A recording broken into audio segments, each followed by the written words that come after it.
நான் வந்து அந்த நான் சொன்னேன் இல்லைங்களா, முன்னாடி வந்து ஒரு 2, 3 ஓனர்ஸ் வந்து அவங்க கைக்குள்ளே போட்டு தான் அந்த விஷயங்கள் பண்ணாங்க. பண்ணும்போது நாங்கள் என்ன பண்ணோம்னா, இந்த ஓனர்ஸே கடைசி வரைக்கும் இருந்தாங்கன்னா, இந்த ப்ராஜெக்ட் உருப்பட போகிறது போவாது. கிடையாது. ஆமா. இன்னும் மட்டமான நிலைமைக்கு போயிடும்னு சொல்லிட்டு, அவங்களெல்லாம் ரிமூவ் பண்ணிவிட்டு, அந்த அசோசியேஷனுக்கு நான் செக்ரட்டரி ஆனேன். அப்புறம் 2, 3 ஓனர்ஸை நான் சேர்த்துக்கிட்டு, இந்த 13 வருஷ போராட்டத்துக்கு அப்புறம் நான் கொண்டு வந்தேன். ஒரு ரிஜிஸ்ட்ரேஷன் பண்ணும்போது, பத்திரப்பதிவு பண்ணும்போதும் நான் அங்கே இருப்பேன். எனக்கு அவங்கள பார்க்குற சூழ்நிலை வரும். ஆனா எப்படி தெரியுமா, அதான் நான் சொல்றேனே, அந்த நடுத்தர வர்க்கத்தோட எவ்வளோ ஒரு கஷ்டமான அவங்களோட சூழ்நிலை பாருங்க.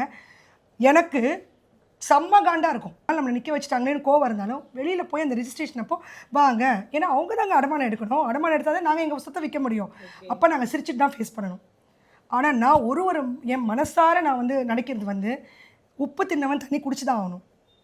இன்னைக்கு இல்லைனாலும் என்னைக்கும் அந்த பணத்தால் அவங்க நிம்மதியாக வாழ முடியாது.